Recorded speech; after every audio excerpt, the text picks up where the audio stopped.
Hi hello ನಮಸ್ಕಾರ good evening. BG wealth sharing group ನ ಕನ್ನಡದ ಝೂಮ್ ಪ್ರೆಸೆಂಟೇಶನ್ ಗೆ ಸ್ವಾಗತ.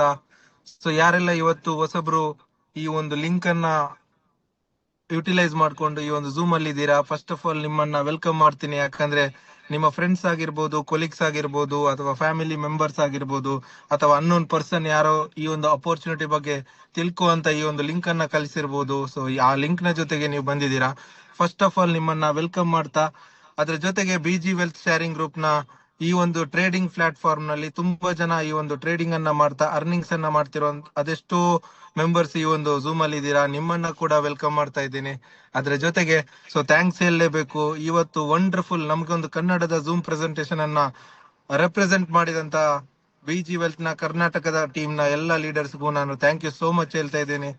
ಅದೇ ರೀತಿ ಸೊ ಇನ್ನೊಂದು ಥ್ಯಾಂಕ್ಸ್ ಹೇಳಲೇಬೇಕು. ಯಾಕಂದ್ರೆ ಈ ಒಂದು ಗೋಲ್ಡನ್ ಅಪರ್ಚುನಿಟಿಯನ್ನ ನನ್ನಂತ ಅದೆಷ್ಟೋ ಜನರಿಗೆ ಸೊ ಗಿಫ್ಟ್ ಆಗಿ ನೀಡಿದಂತ ಈ ಒಂದು ಅಪರ್ಚುನಿಟಿಯನ್ನ ಕ್ರಿಯೇಟ್ ಮಾಡಿದಂತ ಗ್ರೇಟ್ ಪರ್ಸನಾಲಿಟಿ ಸ್ಟೀಫನ್ ಬಿಯರ್ಡ್ ಸರ್ಗೂ ನಾನು ಥ್ಯಾಂಕ್ ಯು ಸೋ ಮಚ್ ಹೇಳ್ತೀನಿ. ಸೊ ಇವತ್ತು ಯಾರೆಲ್ಲ ಈ ಒಂದು ಅಪರ್ಚುನಿಟಿಯನ್ನ ಬಂದಿದ್ದೀರಾ, ನಿಮ್ಮ ಮೈಂಡ್ ಅಲ್ಲಿ ಏನೋ ಟೆನ್ಷನ್ ಇರ್ಬೋದು, ಅಥವಾ ಕೆಲಸದ ಒತ್ತಡ ಇರ್ಬೋದು, ಅಥವಾ ಬಿಸ್ನೆಸ್ ಏನೋ ಕಿರಿಕಿರಿ ಇರ್ಬೋದು, ಎಲ್ಲವನ್ನ ಬದಿಗಿಟ್ಟು ಅರ್ಧ ಗಂಟೆ ಈ ಒಂದು ಸೆಷನ್ ಅನ್ನ ಎಂಡ್ ತನಕ ಕೇಳಿ ಅಂತ ಹೇಳ್ತಾ, ಯಾರೆಲ್ಲ ಈ ಸೆಷನ್ಗೆ ಬಂದಿದ್ದೀರಾ ತಮ್ಮ ತಮ್ಮ ಹೆಸರಿನ ಮುಖಾಂತರ ಜಾಯ್ನ್ ಆಗಿ ಅಂತ ರಿಕ್ವೆಸ್ಟ್ ಮಾಡ್ತಾ, ನಾನಿವತ್ತಿನ ಕನ್ನಡದ ಝೂಮ್ ಪ್ರೆಸೆಂಟೇಶನ್ ಅನ್ನ ಪ್ರೆಸೆಂಟ್ ಮಾಡಕ್ಕೆ ನಮ್ ಜೊತೆ ಗ್ರೇಟ್ ಲೀಡರ್ ಇದ್ದಾರೆ, ಅವರನ್ನ ವೆಲ್ಕಮ್ ಮಾಡ್ತೀನಿ. So great leader Pradeep Acharya from Udupi, please welcome and over to you sir. Sir display ಕಾಣಿಸ್ತಿದೆ ಅಲ್ವಾ? Ya sir. Okay. So thank you Nitish sir once again ಇವತ್ತಿನ ಒಂದು ವಂಡರ್ಫುಲ್ ಝೂಮ್ ಮೀಟಿಂಗ್ ಗೆ ವೆಲ್ಕಮ್ ಮಾಡಿದಕ್ಕೆ ನಿಮ್ಗೆ ಥ್ಯಾಂಕ್ಸ್ ಹೇಳ್ತಾ ಇವತ್ತಿನ ಕಾರ್ಯಕ್ರಮ ಸ್ಟಾರ್ಟ್ ಮಾಡೋಣ. ಸೊ ಬಂದಿರುವಂತ ಎಲ್ಲ ನನ್ನ ಬಿಜಿ ಫ್ಯಾಮಿಲಿ ಮೆಂಬರ್ಸ್ ಗೆ ಸೊ ವೆಲ್ಕಮ್ ಮಾಡ್ತಾ, ಈ ಒಂದು ಬಿಸ್ನೆಸ್ ನನಗೆ ಕೊಟ್ಟು ನನ್ನ ಲೈಫ್ ಇಂದ ಲೈಫ್ ಸ್ಟೈಲ್ ಗೆ ಚೇಂಜ್ ಮಾಡಿಸಿದಂತ the great person Rakesh Sharma from Delhi, ಇವರಿಗೂ ಸಹ ಥ್ಯಾಂಕ್ಸ್ ಹೇಳ್ತಾ ಥ್ಯಾಂಕ್ಸ್ ಹೇಳಲಿಕ್ಕೆ ಇಷ್ಟಪಡ್ತಾ ಇದ್ದೀನಿ. ಅದೇ ತರ ಡಿಸ್ಪ್ಲೇ ಕಾಣಿಸುವಂತ person the great person. So ಇವತ್ತು ಎಷ್ಟೋ ಫ್ಯಾಮಿಲಿಗೆ ಫೈನಾನ್ಷಿಯಲಿ ಫ್ರೀಡಮ್ ಕೊಟ್ಟು ನೋಡ್ಕೊಳ್ತಿರುವಂತ ಪರ್ಸನ್, ಕಂಪನಿಯ ಸಿಇಒ ಸ್ಟೀಫನ್ ಬಿಯರ್ ಸರಿಗೂ ಥ್ಯಾಂಕ್ಸ್ ಹೇಳಲಿಕ್ಕೆ ಇಷ್ಟಪಡ್ತೇನೆ. ಬಿಕಾಸ್ ಬೋನ್ ಚಾಟ್ ಮುಖಾಂತರ ಹೆಜ್ಜೆ ಹೆಜ್ಜೆಗೂ ಕಂಪನಿಯ ಬಗ್ಗೆ, ಕಂಪನಿ ಅಪ್ಡೇಟ್ಸ್ ಬಗ್ಗೆ, ಸಿಸ್ಟಮ್ ಬಗ್ಗೆ ಅರ್ಥ ಮಾಡಿಸಿ ಸೊ ನನ್ನನ್ನು ಈ ಲೆವೆಲ್ಗೆ ತಂದಂತ ಸ್ಟೀಫನ್ ಸರಿಗೂ ಸಹ ಥ್ಯಾಂಕ್ಸ್ ಹೇಳಲಿಕ್ಕೆ ಇಷ್ಟಪಡ್ತೇನೆ. ಕಂಪನಿ ಹೆಸರು ಬಂದ್ಬಿಟ್ಟು ಬಿಜಿ ವೆಲ್ತ್ ಶೇರಿಂಗ್ ಗ್ರೂಪ್ ಅಂತ. ಬಿಜಿ ಅಂತ ಹೇಳಿದ್ರೆ ಬೀಯಿಂಗ್ ಗ್ರೋತ್, ಎಲ್ರು ಒಟ್ಟಾಗಿ ಬೆಳೆಯೋಣ ಅಂತ ಇದ್ರ ಸ್ಲೋಗನು. ಓನರ್ ಬಂದ್ಬಿಟ್ಟು ಆಲ್ರೆಡಿ ಡಿಸ್ಪ್ಲೇ ತೋರಿಸಿದೆ, Stephen Beard, PhD in finance, Oxford university ಇವ್ರು ಕಲ್ತವ್ರು. ಇವ್ರ ಎಕ್ಸ್ಪರ್ಟ್ ಬಂದ್ಬಿಟ್ಟು binary option trade, crypto trade and artificial intelligent trade. So trading ಅಂದಾಗ ನಾರ್ಮಲ್ ಆಗಿ ಎಲ್ರಿಗೂ ಗೊತ್ತಿರುತ್ತೆ, ಮಾರ್ಕೆಟ್ ಅಲ್ಲಿ ತುಂಬಾ ರೀತಿಯ ಟ್ರೇಡಿಂಗ್ ನಡೆಯುತ್ತೆ. So intraday, bank Nifty, forex, gold ಮೇಲೆ, ಕ್ರೂಡ್ ಆಯಿಲ್ ಮೇಲೆ, ಈ ಟ್ರೇಡ್ಗಳು ಸರ್ವೇ ಸಾಮಾನ್ಯವಾಗಿ ಈಗಿನ ಜನರೇಷನ್ ಅಲ್ಲಿ ಎಲ್ಲರೂ ಮಾಡ್ತಾರೆ. ಅದು ಯೂಟ್ಯೂಬ್ ಅಲ್ಲಿ ಕಲ್ತಾಗಿರ್ಬೋದು, ಟೆಲಿಗ್ರಾಮ್ ಅಲ್ಲಿ ತಗೊಂಡು ಕಲ್ತಾಗಿರ್ಬೋದು, ಅಥವಾ ಕ್ಲಾಸ್ಗಳಿಗೆ ಹೋಗಿ ಮಾಡುವಂತದ್ದು, ಇದೆಲ್ಲ ನಾರ್ಮಲ್ ಆಗಿ ಮಾಡ್ತಾ ಇದ್ದಾರೆ. ಬಟ್ ಬೈನರಿ ಆಪ್ಷನ್ ಟ್ರೇಡ್ ಅನ್ನು 100ರಲ್ಲಿ 10 ಜನ ಮಾತ್ರ ಮಾಡುವಂತದ್ದು. ಬಿಕಾಸ್ ಇದು high risk and high profit ನ ಟ್ರೇಡ್ ಆಗಿರುತ್ತೆ. 99 ಅಂದ್ರೆ 100ರಲ್ಲಿ 10 ಜನ ಮಾತ್ರ ಇದರಲ್ಲಿ ಬರ್ತಾರೆ. 100ರಲ್ಲಿ 10 ಜನ ಮಾತ್ರ ಈ ಟ್ರೇಡ್ ನ ಮಾಡುವಂತದ್ದು. ಯಾಕಂತ ಹೇಳಿದ್ರೆ ಇದು high profit and high risk ನ ಟ್ರೇಡ್ ಆಗಿರುತ್ತೆ.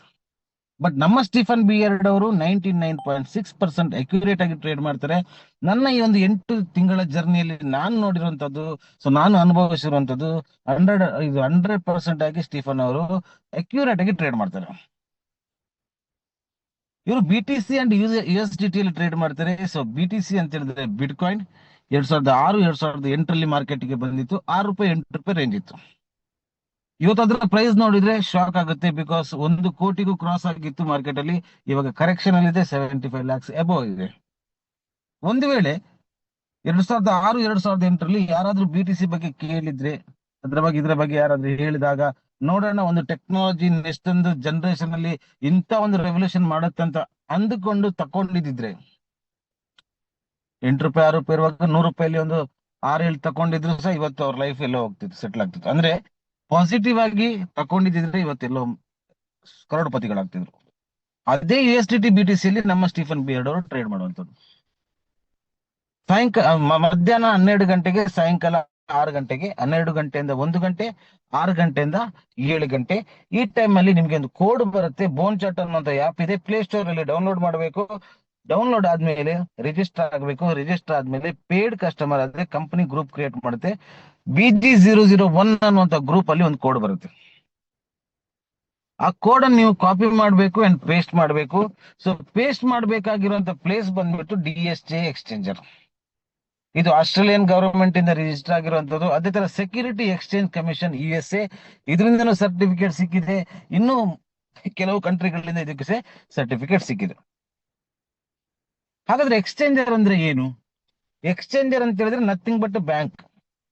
ಇವತ್ತು ಇಂಡಿಯಾದಲ್ಲಿ ಎಷ್ಟು ಬ್ಯಾಂಕ್ ಇದೆ ಲೆಕ್ಕ ಹಾಕಿದ್ರೆ ತುಂಬಾ ಬ್ಯಾಂಕ್ ಇದೆ. ಕೆನರಾ ಬ್ಯಾಂಕ್ ಇದೆ, ಕರ್ನಾಟಕ ಬ್ಯಾಂಕ್ ಇದೆ, ಸಿಂಡಿಕೇಟ್ ಇದೆ, ಸ್ಟೇಟ್ ಬ್ಯಾಂಕ್ ಇದೆ, ಆಕ್ಸಿಸ್ ಇದೆ, ICICI ಇದೆ, ತುಂಬಾ ಬ್ಯಾಂಕ್ ಇದೆ. ಕರೆಕ್ಟಾ? ಈ ಬ್ಯಾಂಕ್ ಅಲ್ಲಿ ನಾವ್ ಏನ್ ವ್ಯವಹಾರ ಮಾಡ್ತೀವಿ ಅಂತ ಹೇಳಿದ್ರೆ, ಇಂಡಿಯನ್ ರುಪೀಸ್ ನ ಡೆಪಾಸಿಟ್ ಮಾಡ್ತೀವಿ, ಅಥವಾ ವಿಡ್ರಾ ಮಾಡ್ತೀವಿ, ಅಥವಾ ಯಾರಿಗಾರು ನೆಫ್ಟ್, RTGS ಟ್ರಾನ್ಸ್ಫರ್ ಮಾಡ್ತೀವಿ. ಇಷ್ಟೇ ಮಾಡ್ಲಿಕ್ಕೆ ಆಗುವಂತದ್ದು. ಬ್ಯಾಂಕ್ ಅಲ್ಲಿ ನೀವು USDT ಇಡಕ್ಕಾಗತ್ತಾ ಅಥವಾ BTC ಇಡಕ್ಕಾಗತ್ತಾ? ಆಗಲ್ಲ, ಯಾಕಂದ್ರೆ ಇಲ್ಲಿ ಆಪ್ಷನ್ ಇಲ್ಲ. ಹಾಗಾದ್ರೆ ಡಿಜಿಟಲ್ ಅಸೆಟ್ ಗಳನ್ನ ಇಡ್ಲಿಕ್ಕೆ ಏನು ಆಪ್ಷನ್ ಅಂತ ಹೇಳಿದ್ರೆ ಅದು ಎಕ್ಸ್ಚೇಂಜರ್, ವ್ಯಾಲೆಟ್. ಹಾಗಾದ್ರೆ ಎಕ್ಸ್ಚೇಂಜರ್ ಅಲ್ಲಿ ಎಷ್ಟು ಎಕ್ಸ್ಚೇಂಜರ್ ಇದೆ? ಎಕ್ಸ್ಚೇಂಜರ್ ತುಂಬಾ ಎಕ್ಸ್ಚೇಂಜರ್ ಇದೆ. ಗೂಗಲ್ ಸರ್ಚ್ ಮಾಡಿ. ಟಾಪ್ ಎಕ್ಸ್ಚೇಂಜರ್ ಬಂದ್ಬಿಟ್ಟು ಬಿನಾನ್ಸ್ ಇದೆ, ಬಿಂಗೆಕ್ಸ್ ಇದೆ, ಬಿಟ್ಗೆಟ್ ಇದೆ, ಪೊಲಿನೆಕ್ಸ್ ಇದೆ. ವ್ಯಾಲೆಟ್ ಅಲ್ಲಿ ಸೇಪಲ್, ಟ್ರಸ್ಟ್ ವ್ಯಾಲೆಟ್, ಮೆಟಾಮಾಸ್ಕ್, ಈ ತರ ವ್ಯಾಲೆಟ್ಸ್ ಇದೆ. ಈ ಒಂದು ಪ್ಲಾಟ್ಫಾರ್ಮ್ ಅಲ್ಲಿ ನಾವು USDT, BTC, ರಿಪ್ಪಲ್, ಟ್ರೋನು ಇಂಥದನ್ನೆಲ್ಲ ಇಡ್ಬೋದು. ಓಕೆ, ಅದೇ ಸಾಲಿಗೆ ಸೇರಿರುವಂತದ್ದು ನಮ್ಮ DSJ ಎಕ್ಸ್ಚೇಂಜರ್. ಈ ಒಂದು ಸಿಸ್ಟಮ್ ಒಳಗಡೆ ನೀವು ಎಂಟ್ರಿ ಆಗ್ಬೇಕಾದ್ರೆ ಇಲ್ಲಿ ಒಂದು ಪ್ಯಾಕೇಜ್ ಇದೆ. $300 ಪ್ಯಾಕೇಜ್, $500 ಪ್ಯಾಕೇಜ್, $1,000 ಪ್ಯಾಕೇಜ್ ಇದೆ. ಈ ಒಂದು ಯಾವ್ದಾದ್ರು ಒಂದು ಪ್ಯಾಕೇಜ್ ಅಲ್ಲಿ ನೀವು ಈ ಸಿಸ್ಟಮ್ ಒಳಗಡೆ ಎಂಟ್ರಿ ಆಗ್ಬೋದು. ಕಂಪೌಂಡಿಂಗ್ ಇಂಟ್ರೆಸ್ಟ್ ನ ಮುಖಾಂತರ ನಿಮ್ಮ ಫಂಡ್ ಗ್ರೋತ್ ಆಗುತ್ತೆ. ಸೊ ಕಂಪೌಂಡಿಂಗ್ ಇಂಟ್ರೆಸ್ಟ್ ಅಂತ ಹೇಳಿದ್ರೆ 8ನೇ ಅದ್ಭುತ ಅಂತ ಹೇಳಿದರೆ, ಇದನ್ನು ಮ್ಯಾಜಿಕ್ ಅಂತಾನು ಹೇಳಿದರೆ. ನಾನು ಹೇಳ್ತಿಲ್ಲ, ನಮ್ಮ ಕಂಪನಿ ಓನರ್ ಹೇಳ್ತಿಲ್ಲ, the great person Albert Einstein ಅವರು ಹೇಳಿರುವಂತದ್ದು. ಹಾಗಾದ್ರೆ ಕಂಪೌಂಡಿಂಗ್ ಇಂಟ್ರೆಸ್ಟ್ ಅಂದ್ರೆ ಏನು? ಅದು ಹೇಗೆ ವರ್ಕ್ ಆಗುತ್ತೆ? ಎಕ್ಸಾಂಪಲ್, ಈಗ ನೀವು $300 ಬಿಸ್ನೆಸ್ ಗೆ ಬಂದ್ರೆ ನಿಮ್ಮ $300 ಟ್ರೇಡಿಗೆ ಹೋಗುದಿಲ್ಲ. ನಾರ್ಮಲ್ ಆಗಿ ನೀವು ಹೊರಗಡೆ ಟ್ರೇಡ್ ಮಾಡಬೇಕಾದ್ರೆ ನಾಲೆಜ್ ಇರಬೇಕು, ನಿಮ್ಮ ಹತ್ರ ಫಂಡ್ ಇರಬೇಕು, ನಿಮ್ಮ ಹತ್ರ ಟೈಮ್ ಇರಬೇಕು, ರಿಸ್ಕ್ ತಗೊಳ್ಳಿಕ್ಕೆ ರೆಡಿ ಇರಬೇಕು. ನೀವು ಗ್ರೀಡಿ ಆಗಿರ್ಬಾರ್ದು. ಓವರ್ ನೈಟ್ ನಾನು ಕರೋಡ್ಪತಿ ಆಗ್ತೀನಿ, ಲಕ್ಷಾಧಿಪತಿ ಆಗ್ತೀನಿ ಅಂತ ಗ್ರೀಡಿ ಇರಬಾರ್ದು. ಎಲ್ಲದಕ್ಕಿಂತ ಮುಖ್ಯವಾಗಿ ತಾಳ್ಮೆ ಇರಬೇಕು. ಬಟ್ ಈ ಸಿಸ್ಟಮ್ ಅಲ್ಲಿ BG ವೆಲ್ತ್ ಅಲ್ಲಿ ನಿಮ್ಗೆ ಇದ್ರೆ ಯಾವ್ದ್ರ ಅವಶ್ಯಕತೆ ಇಲ್ಲ. ಜಸ್ಟ್ ಕಂಪನಿ ಕೊಡುವಂತ ಒಂದು ಕೋಡ್ ನ ಕಾಪಿ ಅಂಡ್ ಪೇಸ್ಟ್ ಮಾಡಿದ್ರೆ ಸಾಕು, ಸಿಂಪಲ್. ಜಸ್ಟ್ 1 ನಿಮಿಷದ ಕೆಲಸ. ಅಷ್ಟು ಮಾಡ್ಕೊಂಡು ಹೋದ್ರೆ ಸಹ ನಿಮ್ಗೆ ಕಂಪನಿ ನಿಮ್ಮ ಫಂಡ್ ಅನ್ನು ಗ್ರೋತ್ ಮಾಡ್ಕೊಡುತ್ತೆ. ಎಕ್ಸಾಂಪಲ್, ಈಗ ನೀವು $300 ಬಿಸ್ನೆಸ್ ಗೆ ಬಂದ್ರೆ $300 ನ 1% ಮಾತ್ರ ಟ್ರೇಡಿಗೆ ಹೋಗುವಂಥದ್ದು. 1% ಅಂದ್ರೆ ಎಷ್ಟಾಯ್ತು? $3. ಈ $3 ನ ಮೇಲೆ ಕಂಪನಿ 60ರಿಂದ 65% ಪ್ರಾಫಿಟ್ ನ ಇನ್ವೆಸ್ಟರ್ ಗೆ ಕೊಡ್ತಾರೆ. ಪ್ರತಿಯೊಂದು ಟ್ರೇಡ್ ಅಲ್ಲೂ ಕಂಪನಿ 35ರಿಂದ 40% ಪ್ರಾಫಿಟ್ ಮಾಡುತ್ತೆ. ರೀಸನ್, ಇದು ಬೈನರಿ ಆಪ್ಷನ್ ಟ್ರೇಡ್ ಆಗಿರೋದ್ರಿಂದ ಇಲ್ಲಿ 100% ಪ್ರಾಫಿಟ್ ಇದೆ. ಅದರಲ್ಲಿ 60 to 65% ಇನ್ವೆಸ್ಟರ್ಗೆ, 35 to 40% ಕಂಪನಿಗೆ. $300 ನ 1% ಹೇಳಿದ್ರೆ $3 ಅಂದ್ರೆ $3 ನ ಮೇಲೆ ಕಂಪನಿ ನಿಮಗೆ 60% ಪ್ರಾಫಿಟ್ ಕೊಡುತ್ತೆ. ಎಷ್ಟು ಕೊಡುತ್ತೆ? $1.8 ನಿಮಗೆ ಫಸ್ಟ್ ಟ್ರೇಡ್ ಅಲ್ಲಿ ಬರುತ್ತೆ. 1 ನಿಮಿಷ.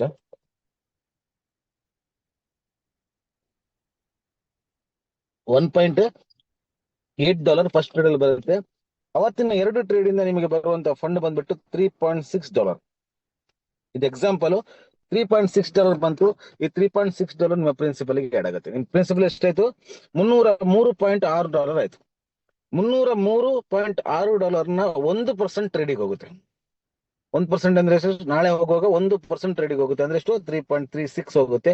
ಈ 3.36 ಮೇಲೆ ಕಂಪನಿ 60% ಪ್ರಾಫಿಟ್ ಕೊಡುತ್ತೆ. ನೆಕ್ಸ್ಟ್ ಡೇ ಪುನಃ ಅಗೇನ್ 2 ಟ್ರೇಡ್ ಇದೆ. ಅಲ್ಲಿ ನಿಮ್ಗೆ ಬರುವಂತ ಟೋಟಲ್ ಪ್ರಾಫಿಟ್ ಬಂದ್ಬಿಟ್ಟು 3.64. ಈ 3.64 ಅನ್ನೋದು ಪುನಃ ಪ್ರಿನ್ಸಿಪಲ್ ಗೆ ಆಡ್ ಆಗುತ್ತೆ. 307.24 ಆಗುತ್ತೆ. 307.24 ನ 1% ಟ್ರೇಡಿಗೆ ಹೋಗುತ್ತೆ. ಅಂದ್ರೆ 3.7 ತನಕ ಹೋಗುತ್ತೆ. ಅದರ ಮೇಲೆ ಅಗೇನ್ 2 ಟ್ರೇಡ್ ಇಂದ ನಿಮ್ಗೆ ಬರುವಂತದ್ದು 3.68. ಅದು ಪುನಃ ಪ್ರಿನ್ಸಿಪಲ್ ಗೆ ಆಡ್ ಆಗುತ್ತೆ. 310 ಆಗುತ್ತೆ. ಈ ತರ ನೀವು ಕಂಪೌಂಡಿಂಗ್ ಇಂಟ್ರೆಸ್ಟ್ ನ ಮುಖಾಂತರ ನೀವು ಡೈಲಿ ಕಾಪಿ ಪೇಸ್ಟ್ ಮಾಡಿದಾಗ ನಿಮಗೆ ಫಂಡ್ ಗ್ರೋತ್ ಆಗುತ್ತೆ. ನೀವು ಕನ್ಫ್ಯೂಷನ್ ಆಗಬಾರ್ದು ಅಂತ ಒಂದು ರೌಂಡ್ ಫಿಗರ್ ಅಲ್ಲಿ ಹೇಳ್ತೀನಿ. ನೀವು $300 ಬಿಸ್ನೆಸ್ ಬರ್ತೀರಾ, ಈ $300 1% ಟ್ರೇಡಿಗೆ ಹೋಗುತ್ತೆ $3. ಅವತ್ತಿನ 2 ಟ್ರೇಡ್ ಇಂದ ನಿಮಗೆ ಬರುವಂತ ಪ್ರಾಫಿಟ್ ಒಂದು $3 ಅಂತ ತಿಳ್ಕೊಳ್ಳಿ.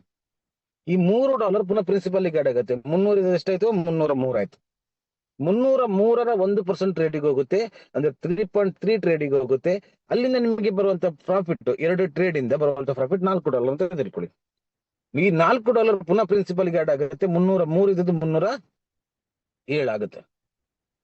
ಈ 307ರ 1% ಟ್ರೇಡಿಗೆ ಹೋಗುತ್ತೆ, ಅಂದ್ರೆ 3.7 ಟ್ರೇಡಿಗೆ ಹೋಗುತ್ತೆ. ಅಲ್ಲಿಂದ ಅಗೇನ್ ನಿಮ್ಗೆ 2 ಟ್ರೇಡ್ ಅಲ್ಲಿ ಪ್ರಾಫಿಟ್ ಬರುತ್ತೆ, $5 ಪ್ರಾಫಿಟ್ ಬರುತ್ತೆ. ಈ $5 ಪುನಃ ಪ್ರಿನ್ಸಿಪಲ್ ಆಡ್ ಆಗುತ್ತೆ. 307 ಇದ್ದು 312 ಆಗುತ್ತೆ. 312ರ 1% ಟ್ರೇಡಿಗೆ ಹೋಗುತ್ತೆ, 3.12 ಹೋಗುತ್ತೆ. ಅಲ್ಲಿಂದ ನಿಮಗೆ ಪುನಃ ಪ್ರಾಫಿಟ್ ಬರುತ್ತೆ. ಅವತ್ತಿನ ಪ್ರಾಫಿಟ್ ಬಂದ್ಬಿಟ್ಟು $6. ಇದು ಪ್ರಿನ್ಸಿಪಲ್ ಆಡ್ ಆಗುತ್ತೆ. 318 ಆಯ್ತು. ನೀವು ಅಬ್ಸರ್ವ್ ಮಾಡ್ಬೇಕಾಗಿರೋ ವಿಷಯ ಬಂದ್ಬಿಟ್ಟು, ನಿಮ್ಮ ಪ್ರಿನ್ಸಿಪಲ್ ಎಷ್ಟಿತ್ತು ಸ್ಟಾರ್ಟ್ ಮಾಡುವಾಗ? 300 ಇತ್ತು. ಇವಾಗ ಎಷ್ಟಾಗಿದೆ? 318 ಆಗಿದೆ. ಗ್ರೋತ್ ಆಗಿದೆ. ಟ್ರೇಡಿಗೆ ಹೋಗುವಂತ ಫಂಡ್ ಗ್ರೋತ್ ಆಗ್ತಿದೆ, ಪ್ರಾಫಿಟ್ ಬರುವಂತದ್ದು ಗ್ರೋತ್ ಆಗ್ತಿದೆ. $3 ಬರ್ತದೆ, ಇವತ್ತು $6 ಬರ್ತಾ ಉಂಟು. ಅಂದ್ರೆ ಕಂಪೌಂಡಿಂಗ್ ಇಂಟ್ರೆಸ್ಟ್ ನ ಮುಖಾಂತರ. ನಿತೀಶ್ ಸರ್, ಸ್ವಲ್ಪ ಡಿಸ್ಪ್ಲೇ ನೋಡ್ಕೊಳ್ಳಿ. Yes sir, yes sir.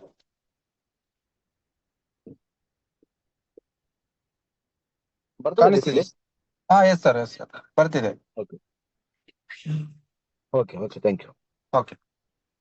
So compounding interest ನ ಮುಖಾಂತರ ಕಂಪನಿ ಕೊಡುವಂತ 2 ಟ್ರೇಡ್ ಅನ್ನು ನೀವು ಕಂಪಲ್ಸರಿಯಾಗಿ ಮಾಡ್ತಾ ಬಂದ್ರೆ 60 ಡೇಸ್ ಅಲ್ಲಿ ನಿಮ್ಮ ಫಂಡ್ ಬಂದ್ಬಿಟ್ಟು 300 ಇದ್ದದ್ದು 640ರಿಂದ 660 ತನಕ ಆಗುತ್ತೆ. ಓಕೆ. ಈ ಮೂಮೆಂಟ್ ಅಲ್ಲಿ ನಿಮಗೆ ಏನಿದೆ ಅಂದ್ರೆ ನಿಮ್ಮ ಏನ್ ಪ್ರಿನ್ಸಿಪಲ್ ಇದೆ ಅದನ್ನ ನೀವು ವಿಡ್ರಾ ಮಾಡ್ಕೋಬಹುದು. ಉಳಿದಂತ ಲಾಭದ ದುಡ್ಡಲ್ಲಿ ನೀವು ನಿಮ್ಮ ನೆಕ್ಸ್ಟ್ ಟ್ರೇಡ್ ನ ಕಂಟಿನ್ಯೂ ಮಾಡ್ತಾ ಹೋದ್ರೆ, ನೀವು ಜಸ್ಟ್ 12 ಮಂತ್ ಇದೇ ತರ ನೀವು ಕಂಟಿನ್ಯೂ ಆಗಿ ಟ್ರೇಡ್ ಮಾಡಿದ್ರೆ ಅಂತ ಹೇಳಿದ್ರೆ ನಿಮ್ಮ ಟೋಟಲ್ ಫಂಡ್ ಬಂದ್ಬಿಟ್ಟು $33,000 ಆಗುತ್ತೆ. ಇಂಡಿಯನ್ ರುಪೀಸ್ ಅಲ್ಲಿ ಲೆಕ್ಕ ಹಾಕಿದ್ರೆ 33 ಲಕ್ಷ ಆಗುತ್ತೆ. ನೀವು ಏನೇ ವಿಡ್ರಾ ಮಾಡ್ತಿರೋದು ಸಹ ಕಂಪನಿ ನಿಮಗೆ 12% ವಿಡ್ರಾಲ್ ಸರ್ವಿಸ್ ಚಾರ್ಜ್ ನ ಡಿಡಕ್ಟ್ ಮಾಡ್ತಾರೆ. ಮಿನಿಮಮ್ $35, ಮ್ಯಾಕ್ಸಿಮಮ್ ನೀವು ಎಷ್ಟು ಸಹ ವಿಡ್ರಾ ಮಾಡಬಹುದು. ಲೀಗಲ್ ವಿಷಯಕ್ಕೆ ಬಂದಾಗ ಸರ್ಟಿಫಿಕೇಟ್ ಬಗ್ಗೆ ನೋಡ್ಕೊಂಡ್ ಬರೋಣ. ಸಾರಿ, US security and exchange commission ಇಂದ ನಿಮ್ಗೆ ಇದು BSE ಎಕ್ಸ್ಚೇಂಜರ್ ಗೆ ಸಿಕ್ಕಿರುವಂತ ಸರ್ಟಿಫಿಕೇಟ್ಸ್ ಇದು.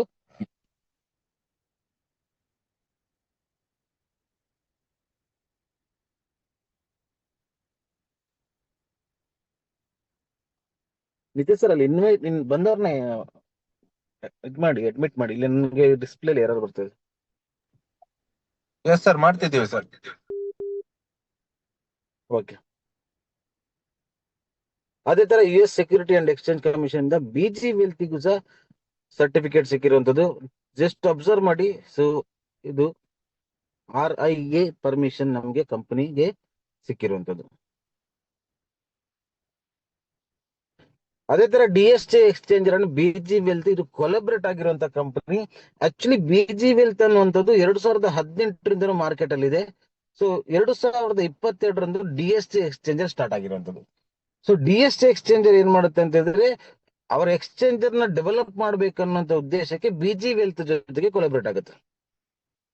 10 ವರ್ಷದ ಅಗ್ರಿಮೆಂಟ್ ಮಾಡ್ಕೋತಾರೆ. 10 ವರ್ಷದ ಅಗ್ರಿಮೆಂಟ್ ಅಲ್ಲಿ ಆಲ್ರೆಡಿ 3.5 ವರ್ಷದಿಂದ 4 ವರ್ಷ ಕಂಪ್ಲೀಟ್ ಆಗ್ತಾ ಬರ್ತಿದೆ. ಸೊ ಇನ್ನು 6ರಿಂದ 6.5 ವರ್ಷದ ಪ್ರಾಜೆಕ್ಟ್ ಇದೆ. ಸೊ ಹಾಗಾದ್ರೆ ಯಾಕೆ ಕೊಲಾಬ್ರೇಟ್ ಆದ್ರು? ಸೊ ಕೊಲಾಬ್ರೇಟ್ ಯಾಕೆ ಆದ್ರು ಅಂತ ಹೇಳಿದ್ರೆ, ಎಕ್ಸಾಂಪಲ್ ಇವಾಗ ಬಿನಾನ್ಸ್ ತಗೊಳ್ಳುವ ನಾವು. ಈಗ ಮಾರ್ಕೆಟ್ ಅಲ್ಲಿ ಬಿನಾನ್ಸ್ ನಂಬರ್ 1 ಇದೆ. ಬಿನಾನ್ಸ್ ಡೇ 1 ಅಲ್ಲಿ ಹೇಗಿತ್ತು? 0. ಬಟ್ ಇವತ್ತು ಹೀರೋ. ಬಿನಾನ್ಸ್ ಕಸ್ಟಮರ್ ನ ರಿಜಿಸ್ಟರ್ ಮಾಡ್ಬೇಕಾದ್ರೆ ಡೇ 1 ಅಲ್ಲಿ ಬಿನಾನ್ಸ್ ನ BNB ಕಾಯಿನ್ ನ ಕೊಟ್ಟು ಅವ್ರಿಗೆ 2 BNB ಕಾಯಿನ್ ನ ಫ್ರೀಯಲ್ಲಿ ಕೊಟ್ಟುಕೊಂಡು ರಿಜಿಸ್ಟರ್ ಮಾಡ್ತಿದ್ರು. ಇವತ್ತು ಆ BNB ಗೆ ಪ್ರೈಸ್ ಮೋರ್ ದನ್ 50,000 ಜಾಸ್ತಿ ಇದೆ. ಇವತ್ತೇನಾದ್ರೂ BNB ಗೆ ನೀವು ರಿಜಿಸ್ಟರ್ ಆದ್ರೆ ಏನಾದ್ರು ಕೊಡ್ತಾರಾ? ಇಲ್ಲ. ಯಾಕಂದ್ರೆ ಅವ್ರಿಗೆ ಕಮ್ಯುನಿಟಿ ಬಂದಾಗಿದೆ. ಕಮ್ಯುನಿಟಿಗೋಸ್ಕರ ಅವತ್ತು ಆಫರ್ ಕೊಟ್ಟಿದ್ರು. ಅದೇ ತರ ನಾವು ಯೂಸ್ ಮಾಡುವಂತ ಡೈಲಿ ನಾವು ಯೂಸ್ ಮಾಡುವಂತ ಫೋನ್ ಪೇ, ಗೂಗಲ್ ಪೇ ನ ಎಕ್ಸಾಂಪಲ್ ತಗೊಳ್ಳಿ. ಡೇ 1 ಅಲ್ಲಿ ಯಾರೆಲ್ಲ ಫೋನ್ ಪೇ ನ ಯೂಸ್ ಮಾಡಿದಾರೋ, ಸೊ ಯಾರಿಗಾರು ನೀವು ಫೋನ್ ಪೇ ರೆಫರ್ ಮಾಡಿದಾಗ ನಿಮ್ಗೆ ₹50 ಬರ್ತಿತ್ತು. ಅಥವಾ ನೀವು ಏನಾದ್ರು ಪೇಮೆಂಟ್ ಮಾಡ್ತೀರಾ, ಸ್ಕ್ಯಾನ್ ಮಾಡಿದ್ರಿ, ನಿಮ್ಗೆ ಇಮಿಡಿಯೇಟ್ ₹10 ₹20 ಬರ್ತಿತ್ತು. ಬಟ್ ಇವತ್ತು ಬರ್ತಾ ಇದೆಯಾ? ಇವತ್ತು ಬರ್ತಾ ಇಲ್ಲ. ಕ್ರಾಚ್ ಕಾರ್ಡ್ಗಳು ಬರ್ತಾ ಇದೆ. ಕರೆಕ್ಟಾ? ಅಂದ್ರೆ ಫೋನ್ ಪೇಗೆ ಆಲ್ರೆಡಿ ಕಮ್ಯುನಿಟಿ ಬಂದಾಗಿದೆ. ಅದಕ್ಕೋಸ್ಕರ ಇವತ್ತು ಕಮ್ಯುನಿಟಿಗೆ ಬೆನಿಫಿಟ್ ಕೊಡ್ತಾ ಇಲ್ಲ. ಬೆಸ್ಟ್ ಎಕ್ಸಾಂಪಲ್ ಹೇಳಿದ್ರೆ ಜಿಯೋ ಸಿಮ್. ಜಿಯೋ ಸಿಮ್ ಮಾರ್ಕೆಟ್ಗೆ ಬರುವಾಗ ಹೇಗಿತ್ತು? ಮಾರ್ಕೆಟ್ ಅಲ್ಲಿ ಸ್ಟ್ರಾಂಗ್ ಕಾಂಪಿಟೇಟರ್ ಏರ್ಟೆಲ್ ಇದ್ರು, ವೊಡಾಫೋನ್ ಇದ್ರು. ಇವರ ಮಧ್ಯದಲ್ಲಿ ಜಿಯೋ ನಿಲ್ಬೇಕಿತ್ತು. ಅವಾಗ ಏನ್ ಮಾಡಿದ್ರು, ಜಿಯೋದವರು ಫ್ರೀಯಾಗಿ ಇಂಟರ್ನೆಟ್ ಕೊಟ್ಕೊಂಡು ಸಿಮ್ನ ಸೇಲ್ ಮಾಡಿದ್ರು. ಇವತ್ತು ಜಿಯೋ ಎಲ್ಲಿದೆ? ಟಾಪ್ ಅಲ್ಲಿ ಇದೆ. ಕರೆಕ್ಟ್. ಅಂದ್ರೆ ಮಾರ್ಕೆಟ್ ಅಲ್ಲಿ ನಾವು ಕಮ್ಯುನಿಟಿ ಬಿಲ್ಡಪ್ ಮಾಡ್ಬೇಕಾದ್ರೆ, ಕಮ್ಯುನಿಟಿ ಡೆವಲಪ್ ಮಾಡ್ಬೇಕಾದ್ರೆ ಕಮ್ಯುನಿಟಿಗೆ ನಾವ್ ಏನಾದ್ರು ಕೊಡಬೇಕು. ಅದಕ್ಕೋಸ್ಕರ DST ಎಕ್ಸ್ಚೇಂಜರ್ ನವರು BG ವೆಲ್ತ್ ಜೊತೆಗೆ ಕೊಲಾಬ್ರೇಟ್ ಆಗಿ ಕಸ್ಟಮರಿಗೆ ಟ್ರೇಡಿಂಗ್ ಬೆನಿಫಿಟ್ ನ ಕೊಟ್ಕೊಂಡು ಇವತ್ತು ಟೀಮ್ ಬಿಲ್ಡ್ ಮಾಡ್ತಿದ್ದಾರೆ, ಅಥವಾ ಎಕ್ಸ್ಚೇಂಜರ್ ನ ಬಿಲ್ಡ್ ಮಾಡ್ತಾ ಇದ್ದಾರೆ. ಇಲ್ಲಿ DXJ ಅನ್ನುವಂಥದ್ದು ಒಂದು ಟ್ರೇಡಿಂಗ್ ಪ್ಲಾಟ್ಫಾರ್ಮ್, BG ವೆಲ್ತ್ ಅನ್ನೋದು ಕೋಡ್ ಪ್ರೊವೈಡರ್. ಈ ತರ ವರ್ಕ್ ಮಾಡ್ಕೊಂಡು ಇವತ್ತು ಸಿಸ್ಟಮ್ ನ ಡೆವಲಪ್ ಮಾಡ್ತಿದ್ದಾರೆ. ಸೊ ಅದು ಕೊಲಾಬ್ರೇಟ್ ಆಗಿರೋದಕ್ಕೆ ಇಲ್ಲೊಂದು ಸರ್ಟಿಫಿಕೇಟ್ ಇದೆ. ಸೊ ಇಲ್ಲಿ ಬ್ಯಾಕಪ್ ಫಂಡ್ ಗಳನ್ನ ಇಟ್ಕೊಂಡು ಕಂಪನಿ ವರ್ಕ್ ಮಾಡ್ತದೆ. ನಿಮ್ಮ ಫಂಡಿಗೆ ಕಂಪನಿ ಬ್ಯಾಕಪ್ ಫಂಡ್ ಆಗಿ ಸಪೋರ್ಟಿವ್ ಆಗಿ ವರ್ಕ್ ಮಾಡ್ತದೆ. ಸ್ಟೀಫನ್ ಬಿಯರ್ಡ್ ಅವರ ಹೆಸರಲ್ಲಿ 70 ಮಿಲಿಯನ್ಸ್ ನಷ್ಟು ಶೇರ್ಸ್ ಬೈ ಮಾಡಿದರೆ ನೋಡಬಹುದು, ಅಬ್ಸರ್ವ್ ಮಾಡಬಹುದು ನೀವು. ಅಪ್ಕಮಿಂಗ್ ಡೇಸ್ ಅಲ್ಲಿ ಕಂಪನಿ IPO ಬರುತ್ತೆ, ಇನಿಷಿಯಲ್ ಪಬ್ಲಿಕ್ ಆಫರಿಂಗ್ ಅಂತ ಬರುತ್ತೆ. ಸೊ USA ಗವರ್ಮೆಂಟ್ ಅಲ್ಲಿ ಲಾಂಚ್ ಆಗುತ್ತೆ. ಸೊ ಕಂಪನಿ ನೆಕ್ಸ್ಟ್ ಲೆವೆಲ್ ಗೆ ಪ್ಲಾನ್ ಮಾಡ್ತದೆ. ಯಾರೆಲ್ಲ ಸೀರಿಯಸ್ ಆಗಿ ಈ ಒಂದು ಸಿಸ್ಟಮ್ ಅಲ್ಲಿ ನಿಂತ್ಕೊಂಡು ವರ್ಕ್ ಮಾಡ್ತೀರಾ, 100% ನಿಮ್ಮ ಫೈನಾನ್ಷಿಯಲ್ ಫ್ರೀಡಮ್ ಇಲ್ಲಿ ನೀವು ನೋಡ್ಬೋದು. ಅದೇ ತರ BG ವೆಲ್ತ್ ಕಡೆಯಿಂದ ಒಂದು ಲೆಟರ್ ಇದೆ. 4ನೇ ಪಾಯಿಂಟ್ ಅಲ್ಲಿ ಮೆನ್ಷನ್ ಮಾಡಿದ್ರೆ, ಇಫ್ DST ಈಸ್ ಹ್ಯಾಕ್ಡ್, ಒಂದ್ ವೇಳೆ DST ಎಕ್ಸ್ಚೇಂಜರ್ ಏನಾದ್ರೂ ಹ್ಯಾಕ್ ಆದ್ರೆ ನಿಮ್ಮ ಫಂಡಿಗೆ ಸಂಪೂರ್ಣ ಜವಾಬ್ದಾರಿ BG ವೆಲ್ತ್ ಆಗಿರುತ್ತೆ. ನೀವು ಟ್ರೇಡ್ ಮಾಡಿದಾಗ ನಿಮ್ಮ ಫಂಡ್ ಏನಾದ್ರು ಲಾಸ್ ಆದ್ರೆ, ಕಂಪನಿ ಕೊಡುವಂತ ಟ್ರೇಡ್ ಮುಖಾಂತರ ನಿಮ್ಮ ಫಂಡ್ ಲಾಸ್ ಆದ್ರೆ ಅದಕ್ಕೆ ಕಂಪನಿ ಜವಾಬ್ದಾರಿ. ಬಟ್ ನೀವೇ ಖುದ್ದಾಗಿ ಟ್ರೇಡ್ ಮಾಡ್ಕೊಂಡು ನಿಮ್ಮ ನಾಲೆಜ್ ಇಂದ, ನಿಮ್ಮ ಟ್ಯಾಲೆಂಟ್ ಇಂದ ನೀವು ಟ್ರೇಡ್ ಮಾಡ್ಕೊಂಡು ಫಂಡ್ ನ ಲಾಸ್ ಮಾಡಿದ್ರೆ ಅದಕ್ಕೆ ಕಂಪನಿ ಜವಾಬ್ದಾರ ಅಲ್ಲ. ಅದನ್ನು ಇಲ್ಲಿ ಮೆನ್ಷನ್ ಮಾಡಿದ್ದಾರೆ. ಸೊ ಅದೇ ತರ ASIC ಗವರ್ಮೆಂಟ್, ಆಸ್ಟ್ರೇಲಿಯಾ ಗವರ್ಮೆಂಟ್ ಇಂದ ಸಿಕ್ಕಿರುವಂತ ಸರ್ಟಿಫಿಕೇಟ್ಸ್. ಓಕೆ, ಈ ತರ ಕಂಪನಿಗೆ ಸರ್ಟಿಫಿಕೇಟ್ಸ್ ತುಂಬಾ ಇದೆ. ಸರ್ಟಿಫಿಕೇಟ್ಸ್ ಬಗ್ಗೆ ಅದು ರಿಯಲ್ ಫೇಕ್ ಅಂತ ಎವ್ರಿ ಸ್ಯಾಟರ್ಡೆ ನಾವು ಟೆಕ್ನಿಕಲ್ ಸೆಷನ್ ಮಾಡ್ತೀವಿ. ಈ ಟೆಕ್ನಿಕಲ್ ಸೆಷನ್ ಅಲ್ಲಿ ನೀವು ಸರ್ಟಿಫಿಕೇಟ್ ರಿಯಲ್ ಫೇಕ್ ಅಂತ ಕ್ಲಿಯರ್ ಆಗಿ ನಿಮ್ಗೆ ತೋರಿಸ್ತಾರೆ. Team building. ಸೊ ಇಲ್ಲಿ ನಿಮ್ಗೆ ನಾನು ಆಲ್ರೆಡಿ ಇಷ್ಟೊತ್ತು ಹೇಳಿದೆ, ಇಲ್ಲಿ ನಿಮ್ಗೆ ಏನ್ ಇನ್ವೆಸ್ಟ್ಮೆಂಟ್ ಮಾಡ್ತೀರಾ ಅದ್ರದ್ದು ಕಂಪೌಂಡಿಂಗ್ ಇಂಟ್ರೆಸ್ಟ್ ಮುಖಾಂತರ ನಿಮ್ಗೆ ಫಂಡ್ ಗ್ರೋತ್ ಆಗ್ತಾ ಬರುತ್ತೆ. ಸೊ ಇಲ್ಲಿ ನೀವು ಟೀಮ್ ಬಿಲ್ಡ್ ಮಾಡಬೇಕು ಅನ್ನೋಂತ ಕಂಪಲ್ಸರಿ ಇಲ್ಲ, ಬಟ್ ಟೀಮ್ ಬಿಲ್ಡ್ ಮಾಡ್ತೀರಾ ಅಂತ ಹೇಳಿದ್ರೆ ಕಂಪನಿ ನಿಮ್ಗೆ ಬೆನಿಫಿಟ್ ಕೊಡುತ್ತೆ. ಏನ್ ಬೆನಿಫಿಟ್ ಕೊಡುತ್ತೆ ಅಂತ ಹೇಳಿದ್ರೆ ಇದು ನೆಟ್ವರ್ಕ್ ಮಾರ್ಕೆಟಿಂಗ್ ಅಲ್ಲ, ಬೈನರಿ ಸಿಸ್ಟಮ್ ಅಲ್ಲ, ವಾಲ್ಯೂಮ್ ಮ್ಯಾಚ್ ಆಗುವಂತ ಸಿಸ್ಟಮ್ ಅಲ್ಲ, ಅಥವಾ ನಿಮ್ಗೆ ಯಾವ್ದೇ ಕಾಯಿನ್ ಕೊಡ್ತಲ್ಲ, ರಿಟರ್ನ್ ಆನ್ ಇನ್ವೆಸ್ಟ್ಮೆಂಟ್ ಪ್ಲಾನ್ ಅಲ್ಲ, 2x 3x ಪ್ಲಾನ್ ಅಲ್ಲ, ಯಾವ್ದು ಸ್ಟೇಕಿಂಗ್ ಇಲ್ಲ, ಮೈನಿಂಗ್ ಇಲ್ಲ. ಇದು ಪ್ಯೂರ್ಲಿ ಟ್ರೇಡಿಂಗ್ ಪ್ಲಾಟ್ಫಾರ್ಮ್. ನಿಮ್ಗೆ ಇಲ್ಲಿ ಕಂಪನಿ ಒಂದು ಮ್ಯಾನೇಜರ್ ಪೊಸಿಷನ್ ಕೊಡ್ತಾ ಬರ್ತಾರೆ. L1 manager, L2, L3, L4, L5, L6, L7 up to L12 ತನಕ ಒಂದು ಮ್ಯಾನೇಜರ್ ಪೊಸಿಷನ್ ಕೊಡ್ತಾರೆ. ಸೊ ಒಂದೊಂದು ಮ್ಯಾನೇಜರ್ ಪೊಸಿಷನ್ ಹೋದಾಗ್ಲೂ ನಿಮ್ಗೆ ನಿಮ್ಮ ಟೀಮಿನ ಟೋಟಲ್ ಮೆಂಬರ್ಸ್ ನ ಮೇಲೆ ಎಷ್ಟು ಟ್ರೇಡ್ ಆಗುತ್ತೆ ಅದ್ರ ಮೇಲೆ, ವಾಲ್ಯೂಮ್ ನ ಮೇಲೆ ನಿಮ್ಗೆ ಡಿವಿಡೆಂಟ್ ಕೊಡ್ತಾರೆ, ಅಂದ್ರೆ ಲಾಭಾಂಶ ಅಂತ ಕೊಡ್ತಾರೆ. ಓಕೆ, ಬಿಗಿನಿಂಗ್ ನ ಕೆಲವು ಸ್ಟೇಜ್ ಗಳನ್ನು ನೋಡ್ಕೊಂಡ್ ಬರೋಣ. L1, L2, L3, 4 ನ ನಾವು ಸ್ಟಡಿ ಮಾಡೋಣ. ಅದ್ರ ನಂತರ ಮುಂದಿನ ಒಂದು ಸ್ಟೆಪ್ ಗಳನ್ನು ನೀವು ನಿಮ್ಗೆ ಯಾರು ಕರ್ಕೊಂಡ್ ಬಂದಿದ್ದಾರೋ ಅವ್ರ ಹತ್ರ ನೀವು ಕ್ಲಿಯರ್ ಆಗಿ ಕೇಳ್ಕೊಂಡು ಬಿಸ್ನೆಸ್ ಒಳಗಡೆ ಬನ್ನಿ. L1 ಆಗ್ಬೇಕಾದ್ರೆ ಏನ್ ಮಾಡ್ಬೇಕು? ಸಿಂಪಲ್ ಎಕ್ಸಾಂಪಲ್, ಇವಾಗ ನೀವು $300 ಬಿಸ್ನೆಸ್ ಬಂದಿದ್ದೀರಾ. $300 ಬಿಸ್ನೆಸ್ ಬಂದಾಗ ಕಂಪನಿ ಇಮಿಡಿಯೇಟ್ ಆಗಿ ನಿಮ್ಗೆ $15 ನ ವೆಲ್ಕಮ್ ಬೋನಸ್ ಆಗಿ ಕೊಡ್ತಾರೆ. ಅಂದ್ರೆ $300 ನ 5% ವೆಲ್ಕಮ್ ಬೋನಸ್ ಅಂತ ನಿಮ್ಗೆ ಕೊಡ್ತಾರೆ, $15. ನೀವು L1 ಆಗ್ಬೇಕಾದ್ರೆ ಏನ್ ಮಾಡ್ಬೇಕು? ನಿಮ್ಗೆ ಪರಿಚಯ ಇರುವಂತ 5 ಜನರಿಗೆ ಈ ಬಿಸ್ನೆಸ್ ನ ಕೊಡ್ಬೇಕು. ನೀವು 300 ಅಲ್ಲೇ ಬಿಸ್ನೆಸ್ ಮಾಡಿ 300 5 ಬಿಸ್ನೆಸ್ ಕೊಟ್ಟಾಗ ಎಷ್ಟಾಯ್ತು? ಒಂದು ಬಿಸ್ನೆಸ್ ಮೇಲೆ ಎಷ್ಟು? $15 ಕೊಡ್ತಾರೆ. L1 ಆಗ್ಬೇಕಾದ್ರೆ ನೀವು ಎಷ್ಟು ಮಾಡ್ಬೇಕು? 5 ಜನರಿಗೆ ಬಿಸ್ನೆಸ್ ಕೊಡ್ಬೇಕು. 15 × 5 $75 ಆಯ್ತು. ಫಸ್ಟಿಗೆ ಒಂದು 15 ಬಂದಿತ್ತಲ್ಲ ವೆಲ್ಕಮ್ ಬೋನಸ್, 15 ಆಡ್ ಮಾಡಿ 75 + 15 $90 ಆಯ್ತು. ಕ್ಲಿಯರ್? $90 ಆಯ್ತು. ನೀವು 5 ಜನ ಬಿಸ್ನೆಸ್ ಕೊಟ್ಟಿದ್ದಕ್ಕೆ ನೀವು L1 ಆದ್ರಿ. L1 ಪ್ರಮೋಷನ್ ಬೋನಸ್ ಅಂತ ಹೇಳ್ಕೊಂಡು ಕಂಪನಿ $100 ಕೊಡ್ತಾರೆ. ಅಲ್ಲಿಗೆ ಎಷ್ಟಾಯ್ತು? $190 ಆಯ್ತು. 9 ತಾರೀಕು, 19 ತಾರೀಕು, 29 ತಾರೀಕು ಪ್ರತಿ ತಿಂಗಳಿಗೆ 3 ಸರ್ತಿ ಕಂಪನಿ ಡಿವಿಡೆಂಡ್ ಕೊಡ್ತಾರೆ, 10 ದಿನಕ್ಕೆ. L1 ಆದಾಗ ನಿಮಗೆ ಫಸ್ಟ್ ಡಿವಿಡೆಂಡ್ ಕೊಡುವಂತದ್ದು L1 ಅಚೀವ್ಮೆಂಟ್ ಆದಾಗ $30. ಅಲ್ಲಿಗೆ 190 + 30 $220 ಬಂತು. ನಂತರ ಪ್ರತಿ 10 ದಿನ ಕಂಪನಿ 5 ಜನರ ಮೇಲೆ 0.5% ಟ್ರೇಡಿಂಗ್ ವಾಲ್ಯೂಮ್ ನ ಕ್ಯಾಲ್ಕುಲೇಷನ್ ಮಾಡ್ಕೊಂಡು 5, 10, 15, 20, 25 ಗ್ರೋತ್ ವೈಸ್ ಅಲ್ಲಿ ಪ್ರತಿಯೊಂದು 10 ದಿನಕ್ಕೂ 5, 10, 15, 20 ಈ ತರ ಮ್ಯಾಕ್ಸಿಮಮ್ ಅಂತ ಹೇಳಿದ್ರೆ L1 ಅಲ್ಲಿ $30 ಕೊಡ್ತಾರೆ. ತಿಂಗಳಿಗೆ ಲೆಕ್ಕ ಹಾಕಿದ್ರೆ ಎಷ್ಟಾಯ್ತು? $90 ಕಂಪನಿ ನಿಮ್ಗೆ ಕೊಡ್ತಾರೆ. ಇದು L1 income. Next achievement L2 ಆಗ್ಬೇಕಾದ್ರೆ ಸಿಂಪಲ್. ನೀವೇನ್ 5 ಜನ ಬಿಸ್ನೆಸ್ ಕೊಟ್ಟಿದ್ರೆ ಅದ್ರಲ್ಲಿ ಇಬ್ಬರನ್ನು ನೀವು L1 ಮಾಡ್ಬೇಕು. ಅಂದ್ರೆ ಅವ್ರು 5 ಜನರಿಗೆ ಬಿಸ್ನೆಸ್ ಕೊಟ್ಟು L1 ಆಗ್ಬೇಕು. ಟೋಟಲ್ ಟೀಮ್ ಸ್ಟ್ರೆಂತ್ ಬಂದ್ಬಿಟ್ಟು 25 ಇರ್ಬೇಕು. ಬೆನಿಫಿಟ್ ನಿಮ್ಮ ಡೈರೆಕ್ಟ್ ಸ್ಪಾನ್ಸರ್ L1 ಆದ್ರೆ ನಿಮ್ಗೆ ಕಂಪನಿ $50 ಕೊಡ್ತಾರೆ, $50. L2 ಆಗ್ಬೇಕಾದ್ರೆ ಇಬ್ರು ನೀವು L1 ಮಾಡ್ಬೇಕು. 50-50 100 ಅಲ್ಲಿಗೆ ಬಂತು. L2 ಆಗಿದ್ದಕ್ಕೆ L2 ಪ್ರಮೋಟ್ ಆಗಿದೆ, ನೀವು L1 ಇಂದ L2 ಪ್ರಮೋಟ್ ಆಗಿದ್ದಕ್ಕೆ ಕಂಪನಿ ನಿಮ್ಗೆ $300 ಕೊಡ್ತಾರೆ, $300. ಅಲ್ಲಿಗೆ ಎಷ್ಟಾಯ್ತು? 300 ಪ್ಲಸ್ 50, 400 ಆಯ್ತು. ಅಗೇನ್ ಡಿವಿಡೆಂಡ್ ಕೊಡ್ಬೇಕು ಕಂಪನಿ. 9, 19, 29 ಡಿವಿಡೆಂಡ್. ಯಾವಾಗ ನೀವು L1 ಇಂದ L2 ಗೆ ಪ್ರಮೋಟ್ ಆಗ್ತೀರಾ ಫಸ್ಟ್ ಡಿವಿಡೆಂಡ್ ಬಂದ್ಬಿಟ್ಟು $150. 400 ಪ್ಲಸ್ 150, $550 ನಿಮ್ಗೆ ಬಂತು. ವಿಡ್ರಾ ಮಾಡ್ಕೊಳ್ಳಿ, 50,000 ತನಕ ಸಿಗ್ತದೆ. ನಂತರ ಪ್ರತಿ 10 ದಿನಕ್ಕೆ ಕಂಪನಿ ಏನ್ ಮಾಡುತ್ತೆ? 25 ಜನರ 1% ಡಿವಿಡೆಂಡ್ ಕೊಡ್ತಾರೆ. ಗ್ರೋತ್ ವೈಸ್ ಅಲ್ಲಿ 40, 50, 60, 80, 100, 150 ಮ್ಯಾಕ್ಸಿಮಮ್ ಅಂತ ಹೇಳಿದ್ರೆ $150 ಕೊಡ್ತಾರೆ. ಇಂಟು 3 ತಿಂಗಳಿಗೆ ಎಷ್ಟಾಗುತ್ತೆ? $450 ಕಂಪನಿ ಕೊಡ್ತಾರೆ. ಇದು L2 ಇನ್ಕಮ್. ನಂತರ L3 ನೆಕ್ಸ್ಟ್ ಲೆವೆಲ್. L3 ಆಗ್ಬೇಕಾದ್ರೆ ಸಿಂಪಲ್. ಆಲ್ರೆಡಿ ಇಬ್ಬರನ್ನು L1 ಮಾಡಿದಿರ, ಇನ್ನೊಬ್ಬರನ್ನ ನೀವು L1 ಮಾಡಬೇಕು. ನಿಮ್ಮ ಟೀಮ್ ಅಲ್ಲಿ ನಿಮ್ಮ ಡೈರೆಕ್ಟ್ ಸ್ಪಾನ್ಸರ್ 3 ಜನ L1 ಆಗಿರ್ಬೇಕು. ಟೀಮ್ ಸ್ಟ್ರೆಂತ್ ಬಂದ್ಬಿಟ್ಟು 125 ಇರಬೇಕು. ಬೆನಿಫಿಟ್ ಒಂದು ಹೊಸ L1 ಆಗಿದ್ದಕ್ಕೆ $50. ನೀವು L3 ಆಗಿ ಪ್ರಮೋಟ್ ಆಗಿದ್ದೀರಾ, $800 ಕಂಪನಿ ಕೊಡ್ತಾರೆ. ಅಲ್ಲಿಗೆ 850 ಆಯ್ತು. ಅಗೇನ್ ಡಿವಿಡೆಂಡ್ ಕೊಡಬೇಕು. L2 ಇಂದ L3 ಗೆ ಪ್ರಮೋಟ್ ಆದಾಗ ಫಸ್ಟ್ ಡಿವಿಡೆಂಡ್ ಕೊಡುವಂತದ್ದೇ $500. ಅಲ್ಲಿಗೆ ಎಷ್ಟಾಯ್ತು? 850 ಪ್ಲಸ್ 500 ಹೇಳಿದ್ರೆ $1,350 ಆಯ್ತು. $1,30,000 ತನಕ ಆಯ್ತು. ವಿಡ್ರಾ ಮಾಡ್ಕೊಳ್ಳಿ. ನಂತರ ಪ್ರತಿ 10 ದಿನಕ್ಕೂ ಕಂಪನಿ ಡಿವಿಡೆಂಡ್ ಕೊಡುತ್ತೆ.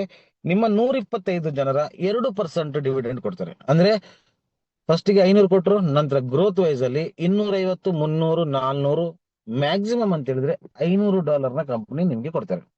ಇಂಟು 3 $1,500 ನೀವು ತಿಂಗಳಿಗೆ ಅರ್ನ್ ಮಾಡಬಹುದು L3 ಅಲ್ಲಿ. Next achievement L4 achievement simple. Already 3 ಜನರಿಗೆ L1 ಮಾಡಿದಾರ, ಇನ್ನೊಬ್ಬರನ್ನ L1 ಮಾಡಬೇಕು. ಟೋಟಲ್ ಟೀಮ್ ಅಲ್ಲಿ ನಿಮ್ಮ ಡೈರೆಕ್ಟ್ ಸ್ಪಾನ್ಸರ್ 4 ಜನ L1 ಆಗಿರ್ಬೇಕು.